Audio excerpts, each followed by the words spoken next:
Bottomland babes and backwater boys, cordon off your cold calderas. Data plot the distance of your desire path, and I've been in the permafrost so long, I just don't give a flark. Because it's time to talk Tull to me.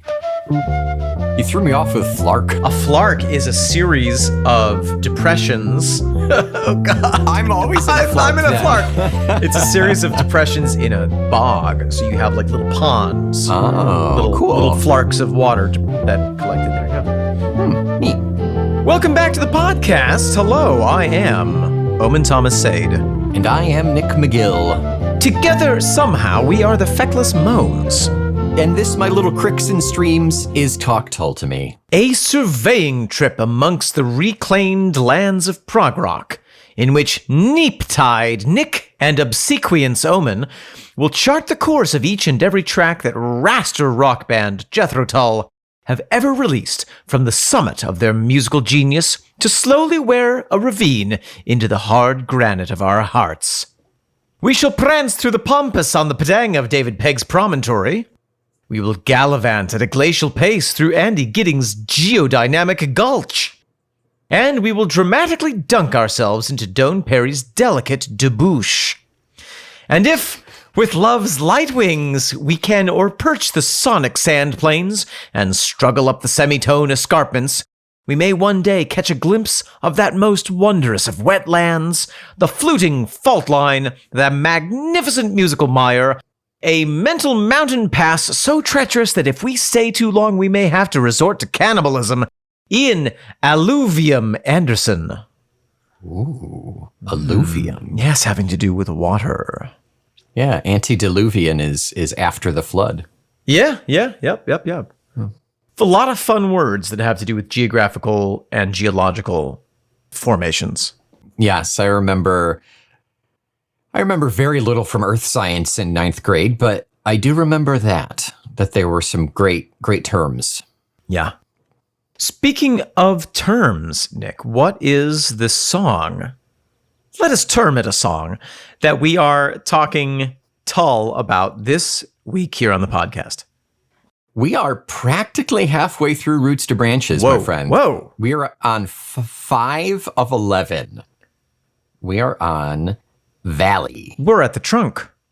We're at the trunk. We're just below the trunk. Halfway? No, we're mid trunk. We're above ground. Yeah. We're up there, yeah. We're at the first knot hole. Oh.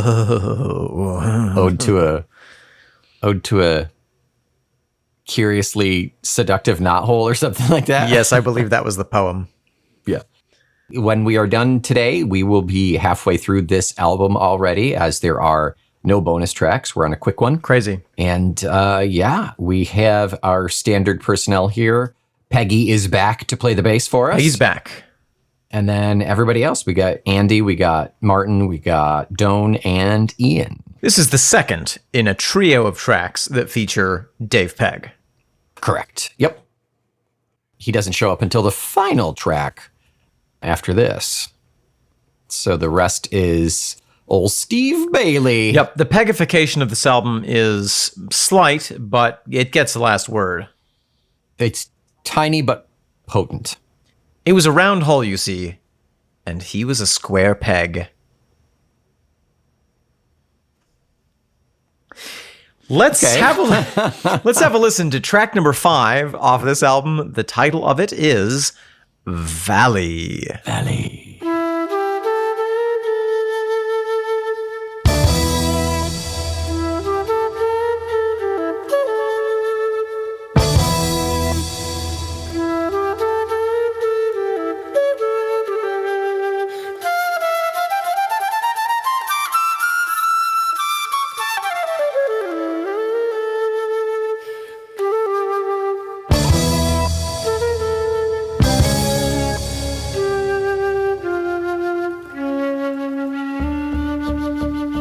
Nick McGill. Omen say. That is one of my favorite tracks off of this album. It's pretty good. There's a lot going on there. Before we dive in, where does it rate for you? From the album as a whole? Yeah, from the album as a whole. It's kind of hard to rate this album, to be honest, because every time I think about the next song, I'm like, oh, but that one's really good too. Yeah. Because this one is so new and so less listened to, that it's tough. It's tough. But I would say it's just over halfway in terms of ranking. Yeah. Yeah. I'd put it at like 6. As Walt Whitman said, I think, listen to the song less listened to. Yes. Yeah. Yeah, that was his most famous poem. That was. Speaking of which, Nick Valley, so much going on musically with this song. A lot. I am really excited. It clocks in at just over 6 minutes. Just over, yeah. What's the very first sound that we heard? We heard that that really kind of sultry, mysterious flute, right? I wrote down sultry as well, yeah. Yeah. Almost a little bluesy, got some bluesy vibes. Yeah.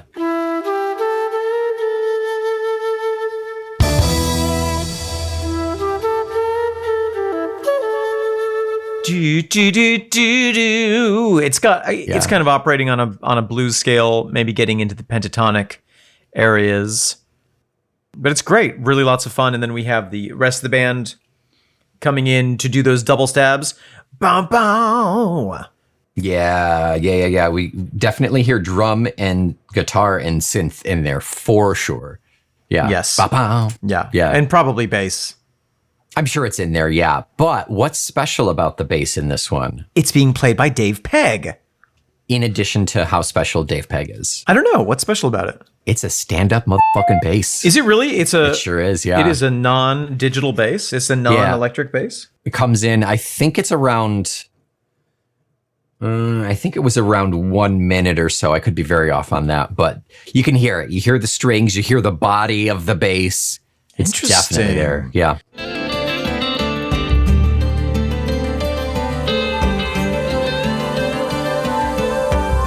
Hard in the morning. That might answer a question that I had, which is at about 34 seconds, basically when we get the transition from the intro into the first section of the song. Yeah. We have a this kind of thumpy bum, sound. Bum, bum. Yep.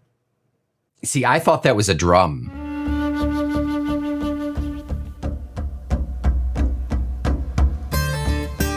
I think that's a drum. Yeah. On further reflection, it well could be a drum. It sounds like almost like a hand drum, which is what we get on that fade, the last minute of the fade out. Yeah. I think it's a little too deep to be bongos. It might be a djembe or something where it's definitely a hand drum. The head sounds a little loose. You know, it's not a super tight sound. Sure. Yeah. You know, in considering their age, I think that's fair.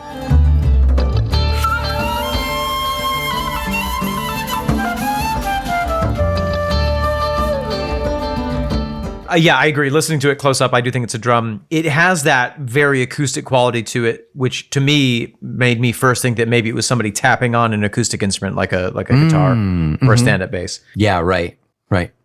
And then that leads us into that gorgeous acoustic guitar riff. Ba-dum, bow, do-do-do-do-do.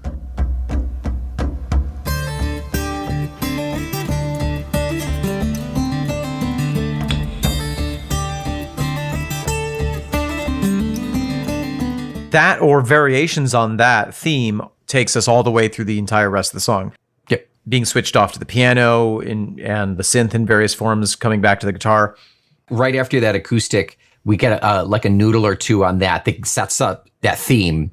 And then tambo and synth and electric all come in. And then we have the band. Then the band is playing there.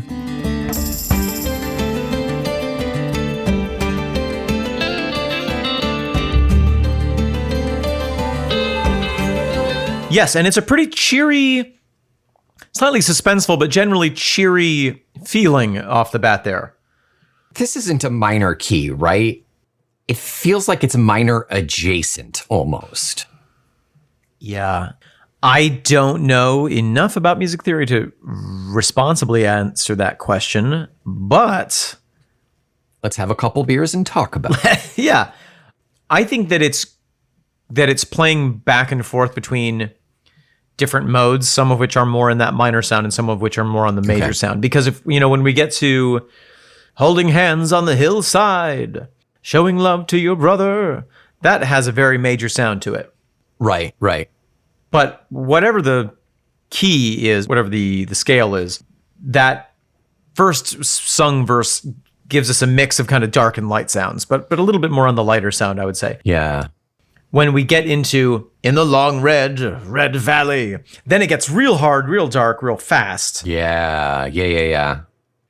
Even in those bright moments, like in the Wake Hard in the Morning, I still feel like there's an underlying darkness here. Maybe it's just the overall feel of the song in general, but I do feel like it embodies the suspicion of this song, And what it could be is that they could be making use of suspended chords. Any chord, like a major chord, takes the root, third, and fifth of a scale and plays them at the same time, and that gives that really complete bum ba ba bum sound. That really everything's great. If you change just one of those, I think it might be the fifth, and you lower it or raise it by a half step, you get a suspension. Which means that the chord is incomplete. The ear wants it to be major, but it's got one little part of it that's out, and so it gives that feeling of suspicion, that feeling of suspense. It's not off far enough to be like, oh, that's wrong, but it's just close enough that it's like, what?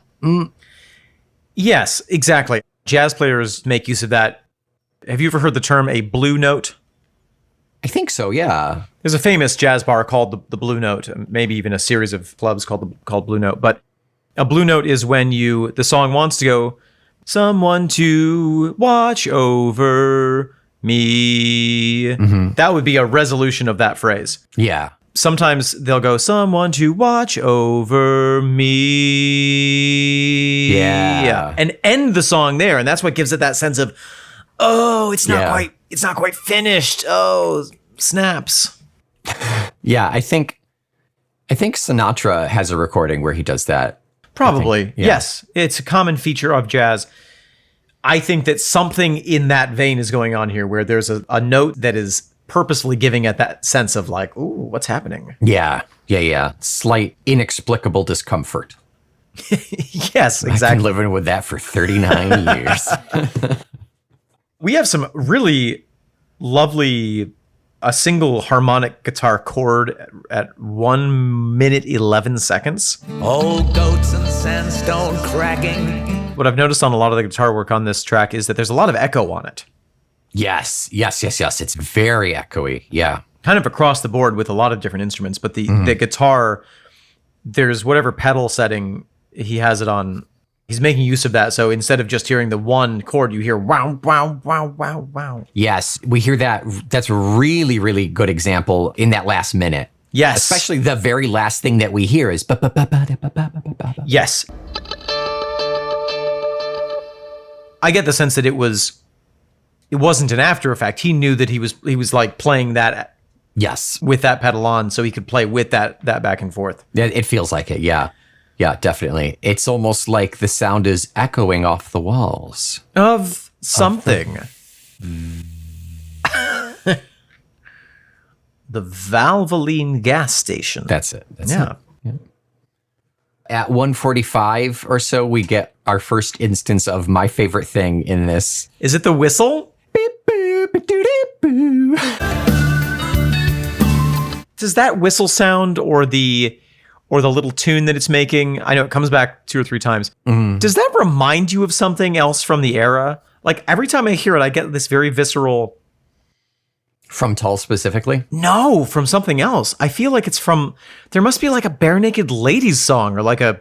From 95? I mean. Like a Hoobastank song that has some sort of whistling in it. Hoobastank's not 95, I don't think. And it's synth on whistle setting. Oh, you think so? I think so, yeah. It's multiple layers of that whistle all being played at once. That's what I think. That's interesting. I had assumed that it was the whistler of the group going back and overdubbing it, but that makes a lot of sense, that it could be synth. That being said, maybe their various iterations could be produced differently, though, throughout the song, you know?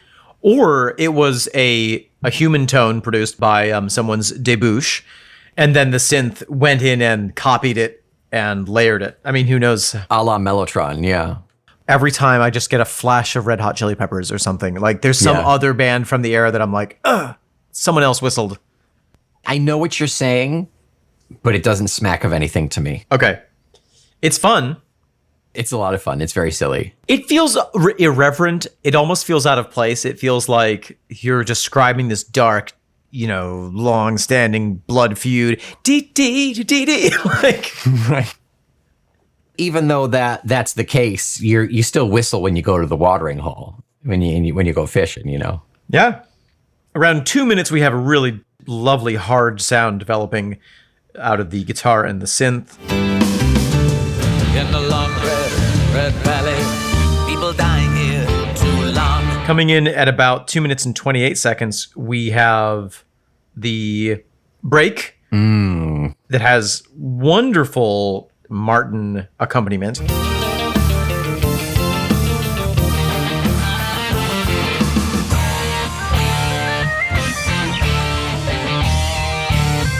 And then this is a place where I had actually in this section, maybe it's going into that next verse, but it actually seems like Ian's voice has been put on a pan. Going back and forth? Yeah, it almost seems like In the Long Red is in one ear, Red Valley is in the other ear. Kind of call and responsey. Yeah, or maybe it's In the Long Red Valley is in one ear, Only Sing the Valley Song is in another. It's subtle. Interesting. I didn't catch that. Maybe I made it up. Yeah. I only have one ear though, so I mean it could be half the song was silent. Does it get quieter and yeah, that's it. That's gonna be it. Yeah, that breakdown is great. It's very rock flute to me. The album. Yeah, how heavy it is, how stingy and chuggy and grungy that guitar is, with kind of everybody else beneath it building up this atmosphere, but the guitar is really powering through. Even though Martin's not on rock flute, it still has that feeling of how heavy that guitar is. I agree. There's a lot of tension being built up in this song, and I love it. Yeah, we talked not too long ago. I don't know if it was last episode or one or two before about the idea of art being a building of tension until you reach that climax to release everything and get out. And that blue note is kind of the foil against that in such a way. It's why they call it the blue note. It makes me sad. At 3:30, I wrote down Martin's Vengeance because he just comes in with some really killer guitar. Yep. It's the most chatty we've heard him so far in the song.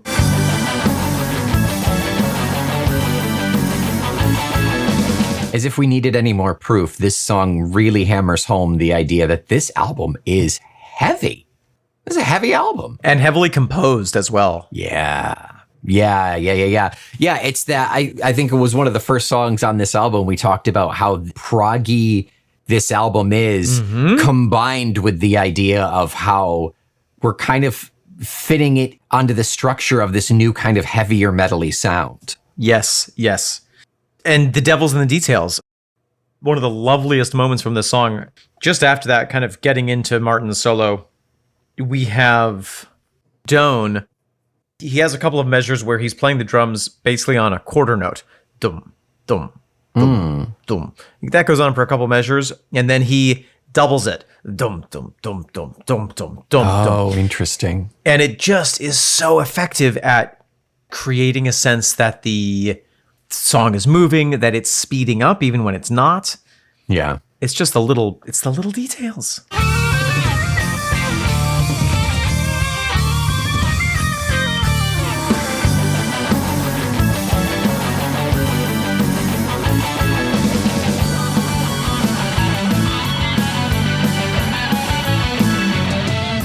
Speaking of quarter notes, we're in what, 8/8? I would say 8/8 or 4/4. Yeah. Okay. I would count it an 8. I'm learning, Dad. I'm learning. You're learning so good. At 5:10, coming up on the tail of the song.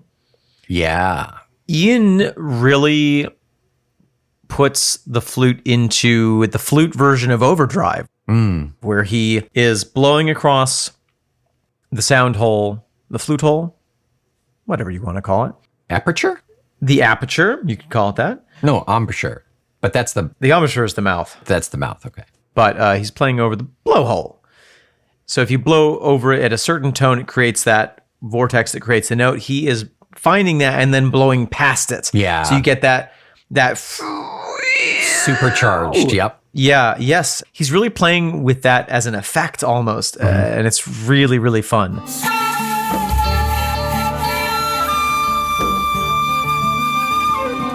A little known fact, anything with a blowhole can be played like an instrument. I can play an orca. Most people can't play whales because they're just too big. They don't hold still. Yeah. They decline to be played. They're squirmy. Yes, you have to get their consent. Yeah. Yeah. And tuning them is a beast. A whale tuner. A whale tuner. Yeah. I mean, piano tuners are getting harder and harder to find. Because they're all moving over to whales. Yeah. Yeah. Whales are coming back, like the theremin. Oh, Ian's voice gets pretty dirty on the wrap up of the chorus. Pretty grungy. We get into Billy Goat Max, Billy Goat Plus. Yeah, I didn't even think about that. It's like a step beyond the Billy Goat. In the long red valley, only know the valley sound. Other end of the Billy Goat. The south end of a northbound billy goat. Yes, yes. Yeah, it's almost like hushed conversational Yeah. in those moments where it's like you're talking to your kid and telling them that the Capulets are a bunch of assholes. Yes. You're whispering it before they go to bed every night and you're just indoctrinating them. And they're like, Daddy, why are you whispering? You're like, I don't know. It's more serious this way. It's more serious. I hate them. I hate them so much. I don't even know who they are. If you didn't teach me, do you think I would hate them? No, that's why I'm putting it into your brain. Nurture, not nature. I just want to talk for a second more about the riff that Ian plays at the end there.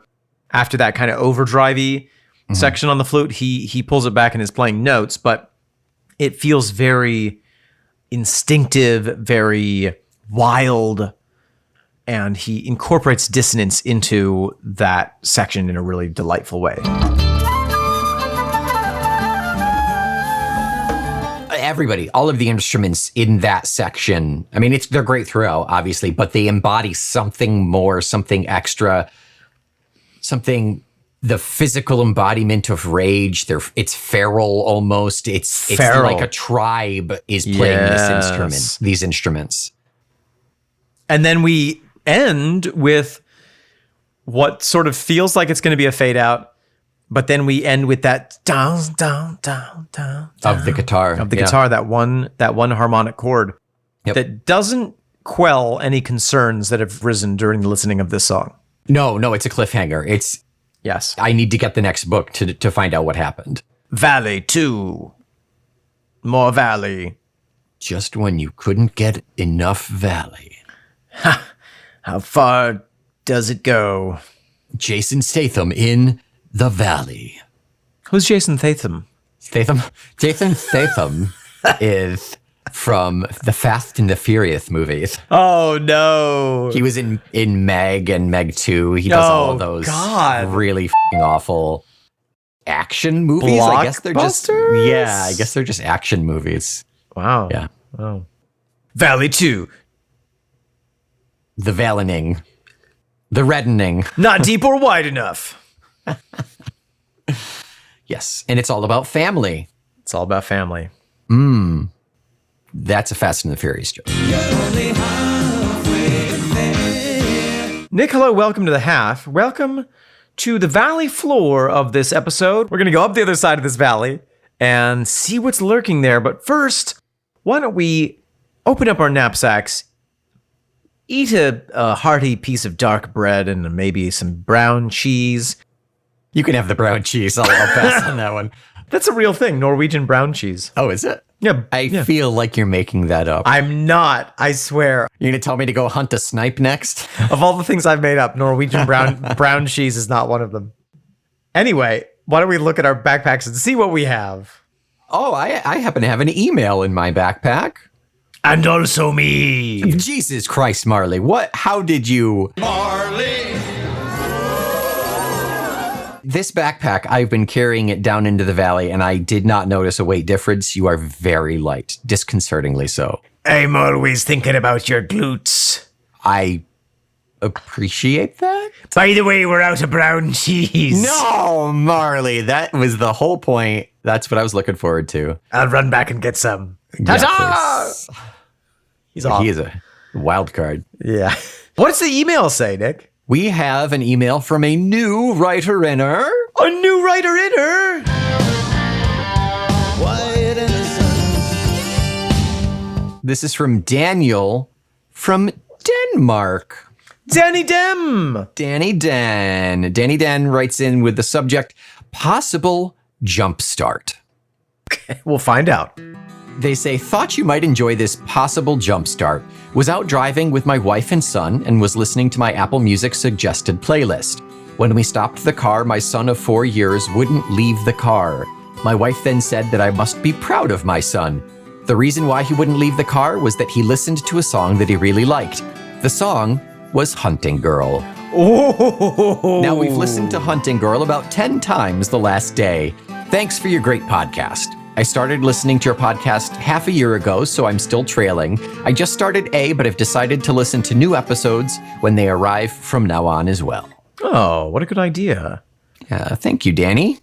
Wow, so your son of 4 years has become obsessed with Hunting Girl. I mean, that bodes well for his romantic future, but also great taste, great song. How serendipitous to be able to see that in the moment. To be able to see your son listening to that and be like, this is the jump start. This is my son's jump start. Even if he doesn't know it. Yeah, exactly. In 20 years, when he writes into the podcast and we're still going, we'll play his jump start. Wow, yeah. Nick, is Hunting Girl the one that starts out dum dum dum dum dum dum dum dum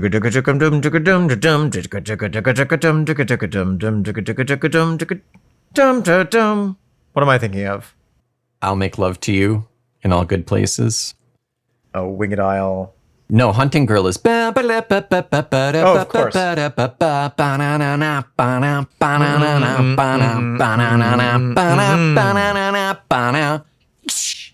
Riding crop. Horsewhip. Yeah, horsewhip. Yeah. I mean, you know, it's got a lot for a kid to love. It's rocking. It's rocking. It's got lots of texture to it. Great that you're exposing your child to music. They said that there are a lot of health benefits to doing that. Especially Jethro Tull. Especially Jethro Tull. The health benefits, they're off the charts. They outweigh the number of times they'll get beat up in middle school for listening to Jethro Tull. Yes. So congratulations, and we're sorry. Yes. And thank you for writing in. We hope that you write in again. Glad that you're along for the ride, and hope to hear from you again soon. Let's hear your jumpstart next. Yeah, for real. Way to bury the lead, Danny. Yeah. And I'm guessing, correct me if I'm wrong, I hope I'm wrong, but your wife does not like Jethro Tull. Yeah, we hope we're wrong. I hope I'm wrong. But we're not, usually. But we're not wrong about this. And before we jump back in, we are doing what we do all of this album. We're going to read snippets from the German, well, from the regular tour program that I got from a German bloke. Its provenance is German. It came from Germany. And this is the one that we are going to be reading this week. Is the first page of Andy Giddings, his curriculum vitae. Oh, on one boy. side, we've got beautiful Andy there. Oh, what a handsome chap. Picture of him writing music over the top of a keyboard. And his life's work. Full name, Andrew Giddings. Address, 127 Lettsby Avenue, Royal Tunbridge Wells, Kent, United Kingdom. Date and place of birth, the 10th of July, 1963, Pembury, Kent, United Kingdom. Nationality, British. Education, Oldcombe CE Primary in Kent. Cornwallis Secondary in Kent. Northeast, Either it's Northease Manor or it's Northeast and it's spelled incorrectly. Northease Manor Private, Lewis, Sussex. Slindon College Private, Arundel, Sussex. Qualifications gained, English Music Art, GCSE O-Level. Works and experience, Hodges and Johnson Music Store, Maidstone, Kent, sales assistant. The Composing Room, Leather Lane, London, trainee paste-up artist. Gladstone Litho and Screen, Maidstone, Kent, paste-up artist. The Eric Burden Band, keyboard player. The Leo Sayer Band, keyboard player. The Funny Side, light entertainment program, Granada Television, house band. Stiff and the Tears, keyboard player. Recording session mostly with American, French, and German bands, and Jethro Tull, keyboard player. Ian Anderson, Divinities Project, keyboard player, co-arranger. Wow. Other relevant information. A lot of my studio work involved as much programming as playing. I spent, seemingly on reflection, a lot of time creating orchestral sounds in the rock-pop context. I'm reasonably confident that there aren't many sounds, synthetic or otherwise, that I do not have access to from my vast sample library. Wow. Interests, hobbies, music, anything aeronautical, everything avian, computer graphics, animal welfare, carry-on films. What's a carry-on film? I don't know. It's in quotes. I don't know if it's a series of films. Maybe it's a very gentle snuff film. Well, he's dead. What should we do? He's dead. You witnessed it. Carry On.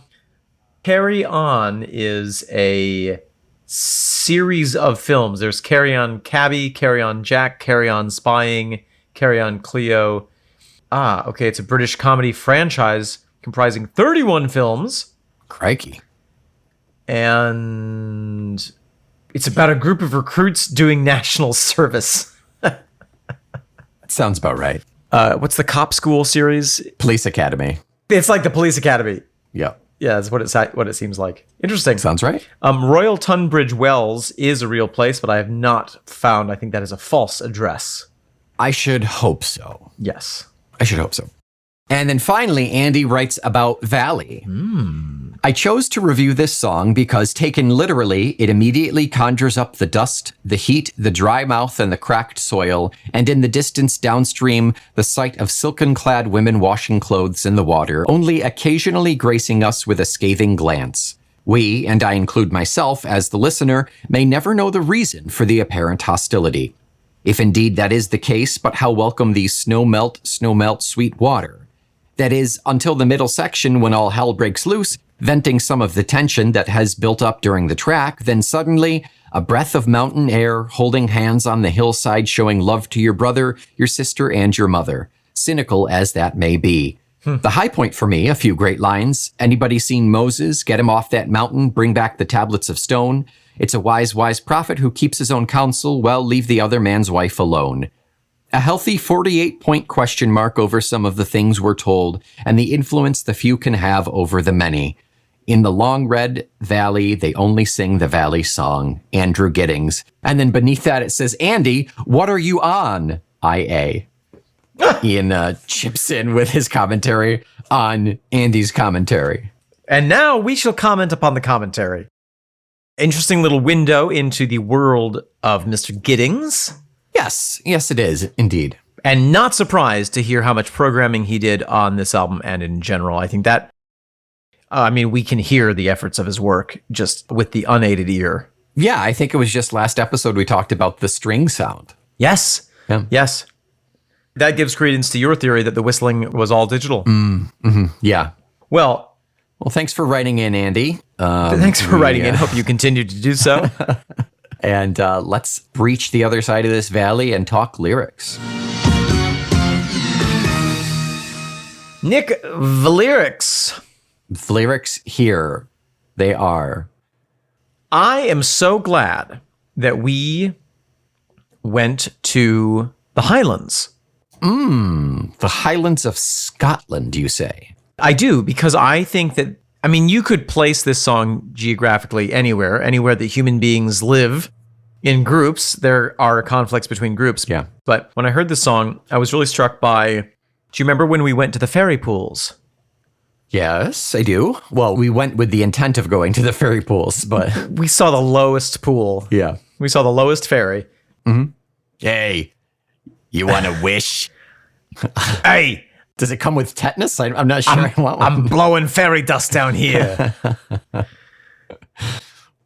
going to fill up one half of one of your hearts. Now get out of here. A video game joke for you. That was a Zelda joke. I like it. I approve.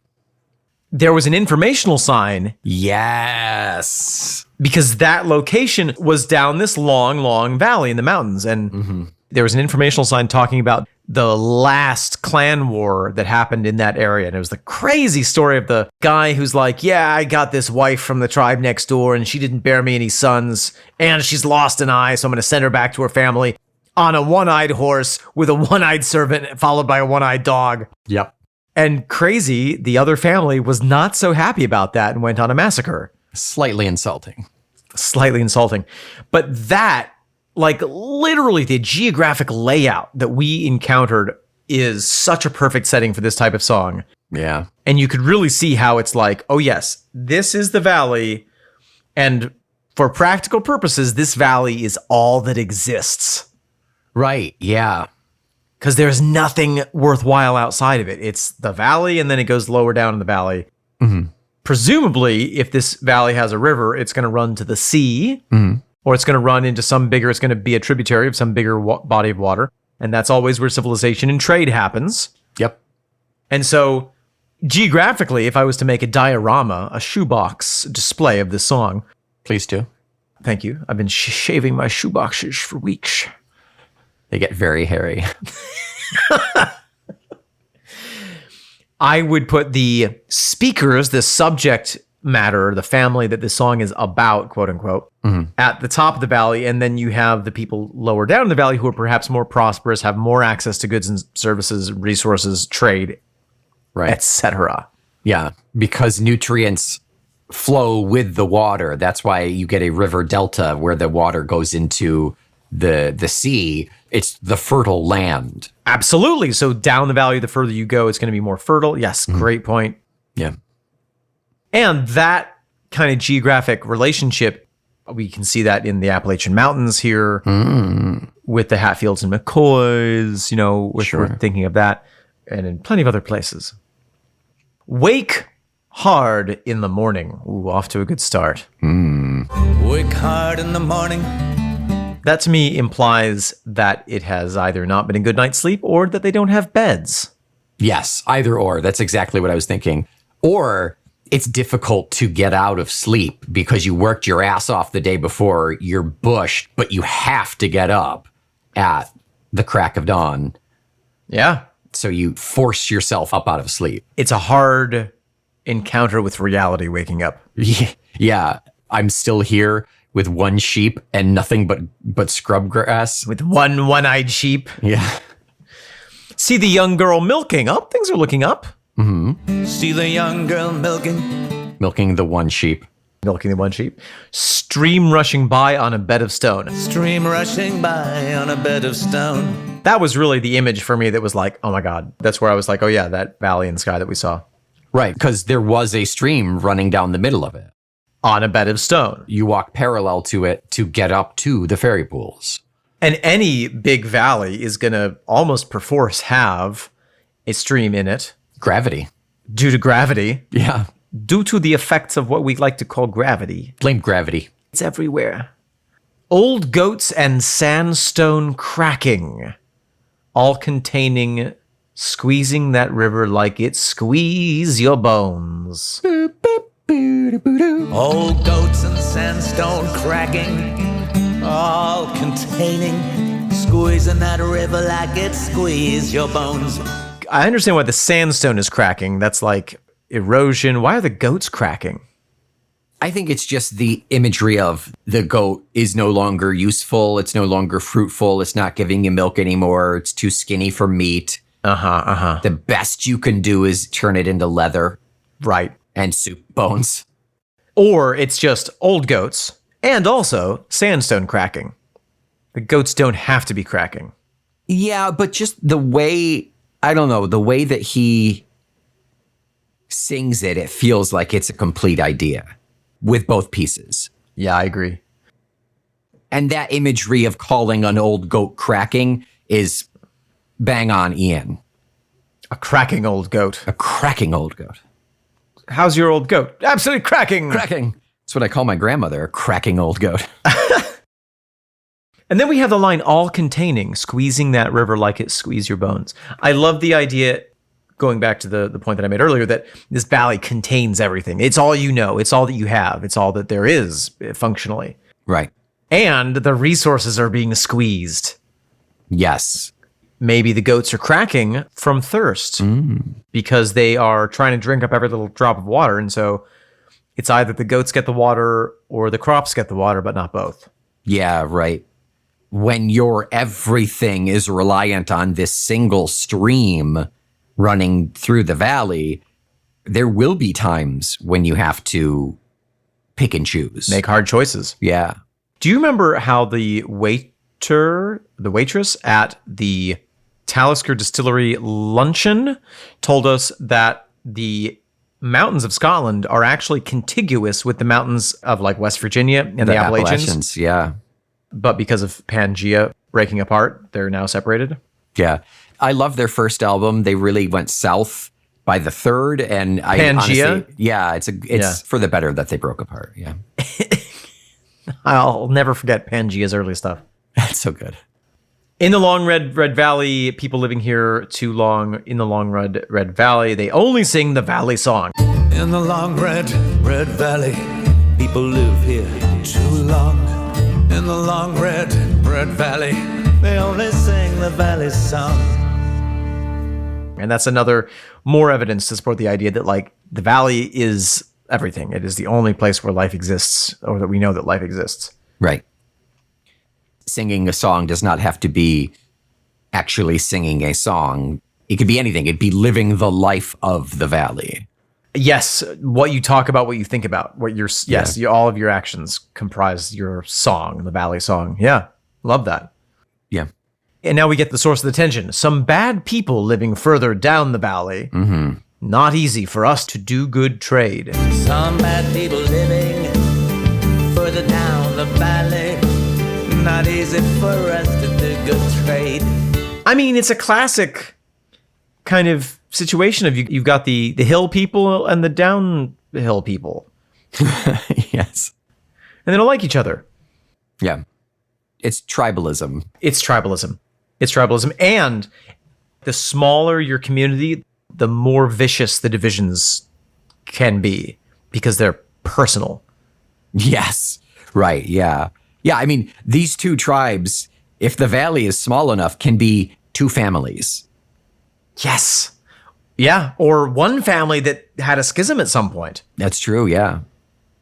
So we got Snowmelt, Sweetwater. They got the Valley Road that they made. We got Snowmelt, Sweetwater. They got that Valley Road that they made. So being high up gets you first access to that water coming down. But they've got, like the previous line, it's not easy for us to do good trade. They can do good trade. They have the road out of here. It's the have-ems and the have-ems not. We're backed up against this mountain. Yeah. Where do we go? We go up and over? No. That's not practical. And the sweet water might be a small consolation as you consider the fact that the river gets bigger as it goes down the valley. Yeah, that's true. So it's like, yeah, we got the freshest water. Yeah, right. We're thirsty all the time. But when we do drink it, it's so sweet. May 21st, I'm going to get my next drink. I'm so excited. Counting down. And then we wrap up that with, in the long red valley, people dying here too long. Yes. The one prior to that was people living here too long. Yeah. People dying here too long. What a great match, talking about those clan battles that lasted centuries. Right. Centuries. Right. This family has been on this land, or these two families have been on their respective land for literal generations. And probably maybe kicked each other out of the valley once or twice. Yeah. And vowed to never forget about it. Right. And then they forgot about it, but they just know that they're pissed. They do, yeah, exactly. Because Granddad was pissed, so I have to be pissed. And the chorus is a perfect description of that. Holding hands on the hillside, showing love to your brother, your sister, and your mother.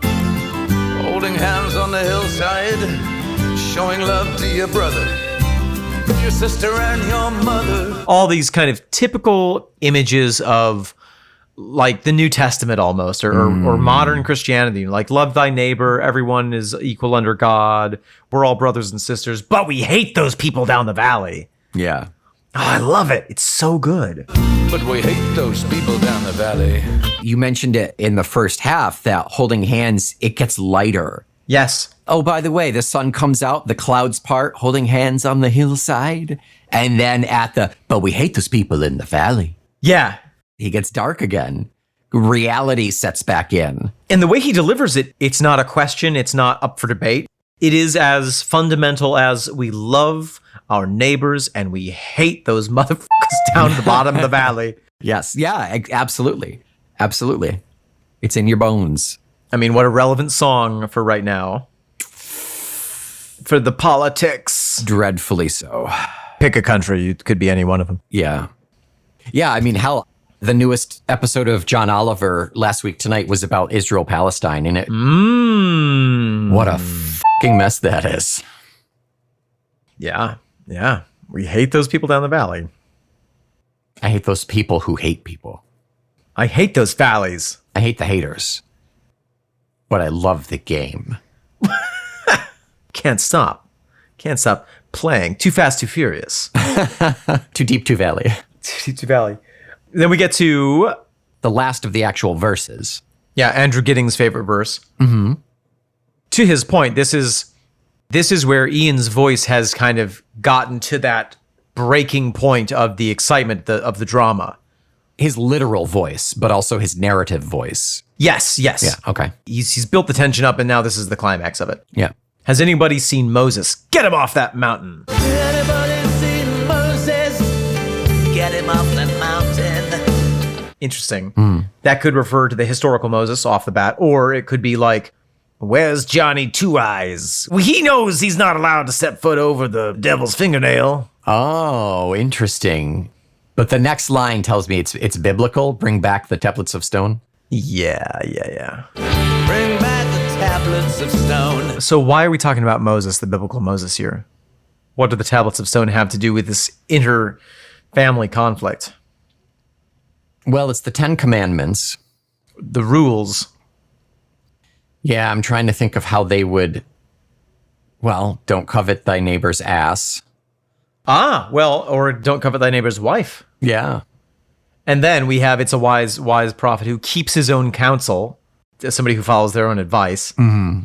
Yeah, leave the other man's wife alone. It's wise prophet who keeps his own counsel.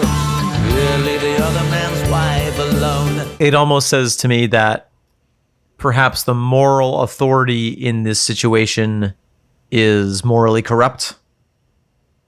Right. Yeah. The rules are inherently flawed because the rule maker is inherently flawed. Yeah.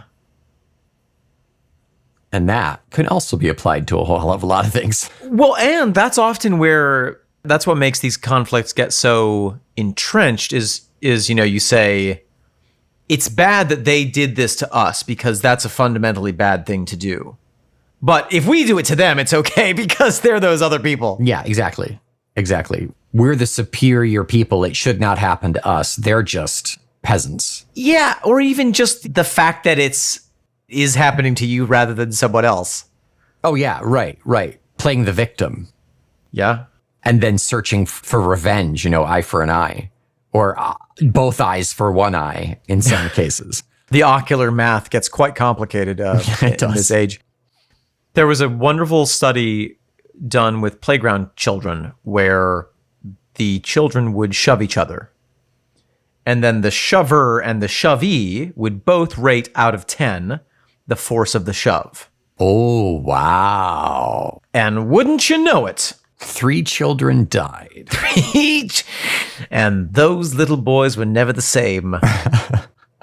We perceive being shoved. We perceive being shoved always at a higher degree of force than we perceive shoving.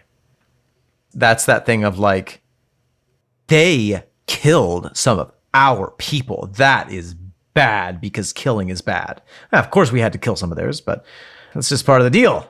Yeah, one of the things that they talked about in this episode was, I forget what they called it. It's like, I forget. It has a specific name, this type of retribution where one side of rebels will fight and kill someone from the other side. So side A kills someone from side B. Side B will not strike back at the rebels. They'll take any random person from side A and kill them. Collective punishment. It's had something, it's like sales tag or something. It was this weird term. Yeah, I don't quite remember what it was, but it's you bear responsibility for everybody for what you do. Well, and we have it in the line in the song, we hate those people down the valley. Mm-hmm. Not we hate their leadership, or we hate what they've done, or we hate this one person, or we hate this family. It's all those people. Every one of them. As soon as you use the phrase, those people, you are, you're one step away from la racism. Yeah. You're one step away from Le Hitler. Maybe 2 steps. Hitler. Maybe a couple steps, but you're on the path. Yeah, you're well on your way. Yeah, and then we just get repetitions, holding hands, showing love, hating the people, wake hard in the morning, see the young girl milking, squeezing that river like it squeezes your bones. Interesting that it's not squeezes your bones, but I agree that it scans better with like it squeeze your bones. Yeah, it's got a colloquial feel to it. I was squeezed like the way the river squeezes me bones. Squeeze me bones. Squeeze me like the river squeeze me. The river is named Squeeze Me. Yes. Ah, the river squeeze me. The river squeeze me. How bountiful this season. We have the repetitions in the Long Rod Valley. People living here only live the Valley song. People dying here too long only know the Valley song. In the long red valley, people living here too long. In the long red valley, they only live the Valley song. In the long red valley, people dying here too long. In the long red valley, only know the Valley song. Ah, I remembered what it was. Thank God, everyone. Good night. We can cancel the podcast.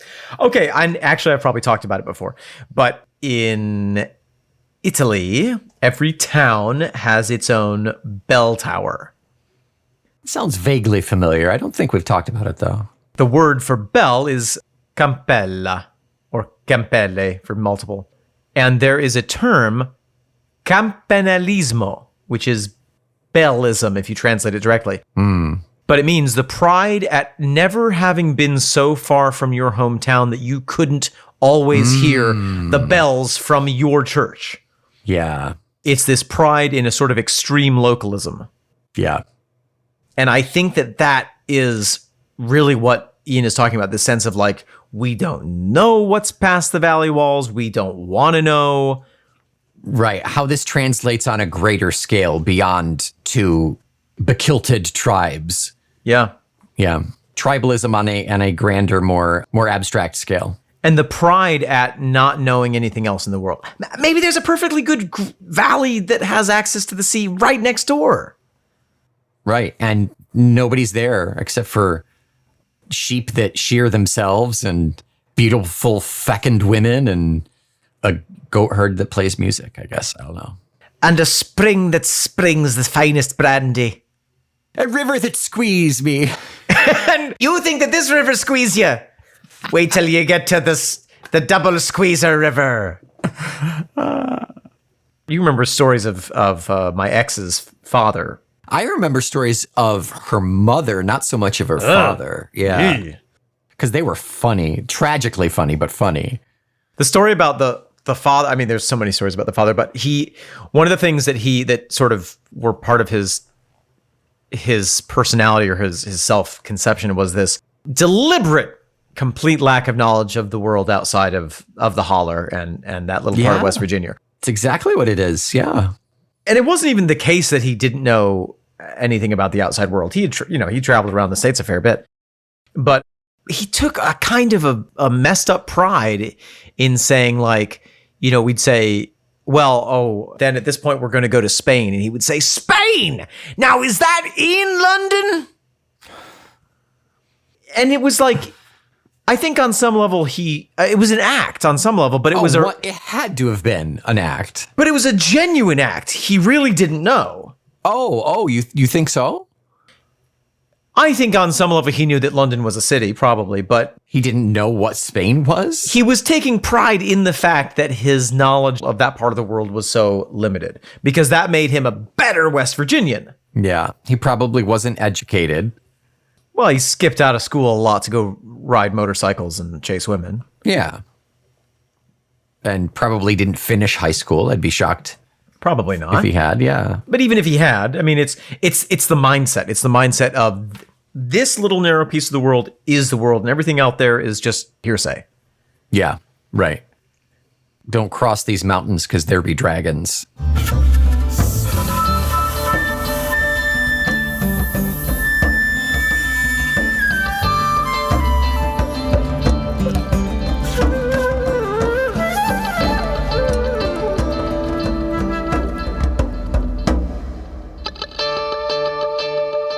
Omen. Yes, Nick. Sade.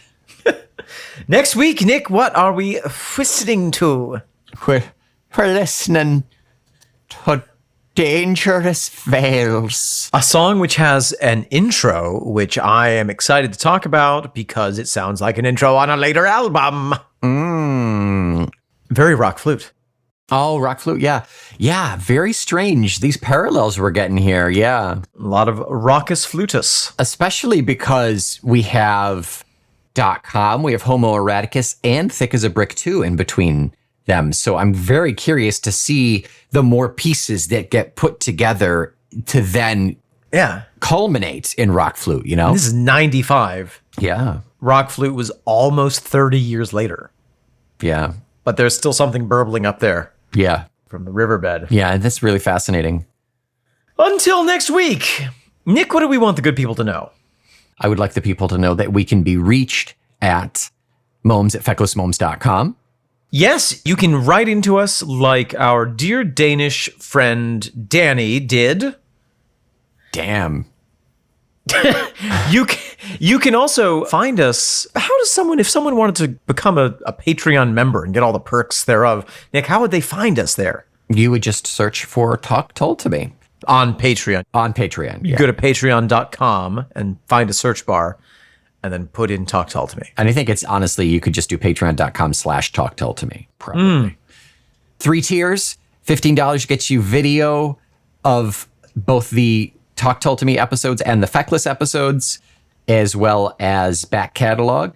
The $5 Tull Skull level gets you just the audio, but you do get that bonus content, not video form. And then $1 is just because you love us. Anything from the $5 level and up gets you access to the Discord chat, which is our wonderful, not even a valley, more like a circular ditch with no high points or low points. The whole thing fills up with water at the same time. But we all get to talk about it. That's the important part. It's like, we all sit round the bog and have a nice chat, and it really is a wonderful coming together place. There's a lot of bon omery. Yes. Until next week, I am squeezing me bones. I'm Omen Thomas Sade. It's time I admit that I am the young girl milking. I am Nick McGill. I'll hold hands with your mother. I'm Omen Thomas Sade. And we are a perfect example of prophets who do not keep their own counsel. We are Talk Tull to Me.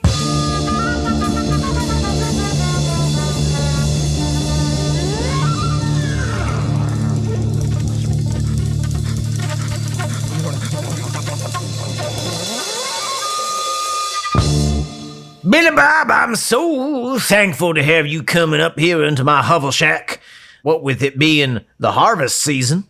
Clemtemnestra, it is a pleasure. I am glad that you have accepted my visiting gift of a bouquet of moonshine here for you.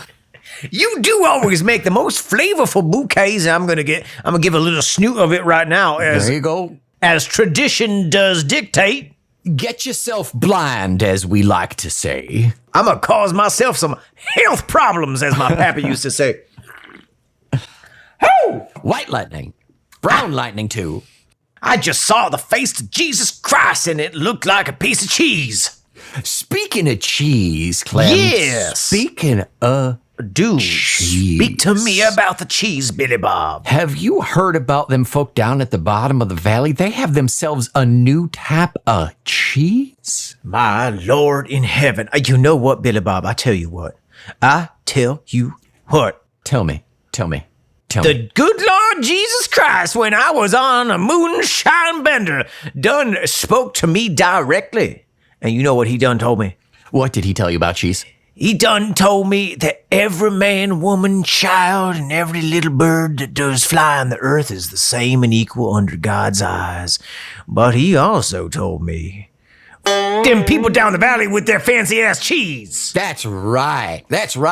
They have a hard cheese, Hard and a cheese. blue cheese, My- and a brown cheese. That is blaspheming the very nature of what cheese should be. Jesus Christ himself done told me. It's supposed to be white and soft. and soft. It's supposed to be white and soft.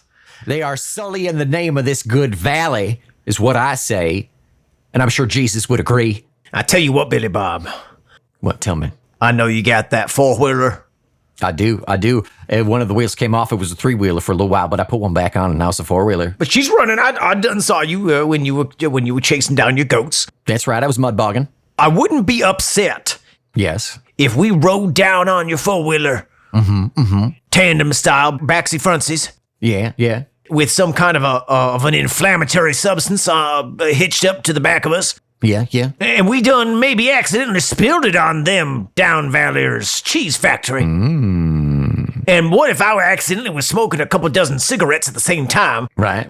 Because I have a health condition. My doctor told me if I quit smoking, I might have a chance of dying healthy. We can't have that. No. What if I let a couple of them cigarettes fall on that inflammatory substance? Then that fancy cheese factory would be no more. And you know what? Wasn't us that done it. It was God. God's will. God you is the one who made that inflammatory substance spill. You can't stop God's will. If God didn't want us to ride around on our four-wheelers with an inflammatory substance, he wouldn't have put that thought in my head just now. Why did he let me put that fourth wheel back on? Why he done that? Why he done did that? Why done he do that? It's because the devil The devil makes cheese. in the lower parts of the valley. Correct. And you know if there's one thing I hate, Billy Bob, What is it, Clem? What is it that you hate? it's the devil. You know, I've heard that about you. We've had many a conversation about it late into the night, and I that is my favorite fact about you, is that you hate the devil. I'll tell anyone I hate the devil. That's right, as you should. I should. You shake their hand, you look them dead in the eye, and you say, I hate the devil. I say to them, good to meet you. My name is Clem Themnestra. I am from the upper part of the valley, and I hate Satan. That's right. That's on your business card. If you weren't on disability, that would be on your business card. It's on my disability check. That's how when I sign it, I sign it. I put me X because I never learned how to write my name. Right. And then I did learn how to write devil hater. Devil hater. Oh, it's so good. That tramp stamp tattoo and everything. Yeah, I got it right on my butt. When you're riding behind me on the four-wheeler and you're gripping around me, you're holding me nice and holding tight you in those tight. real strong arms. Oh. Those real strong arms that you have. Because the heat from your body keeps me warm on the cold nights when we're riding down to burn down the cheese factory. That's right. And when your crop top slides up a little bit, everybody gets to see that you hate the devil. And then they know I ain't doing this out of hatred in my heart for my fellow man. I'm doing it out of love in my heart for Jesus. That's right. And you're doing them a favor. I am doing Jesus a favor. Oh, I mean them down in the bottom of the valley. I'm doing Your them a favor. I'm doing salvation. everybody a favor. salvation.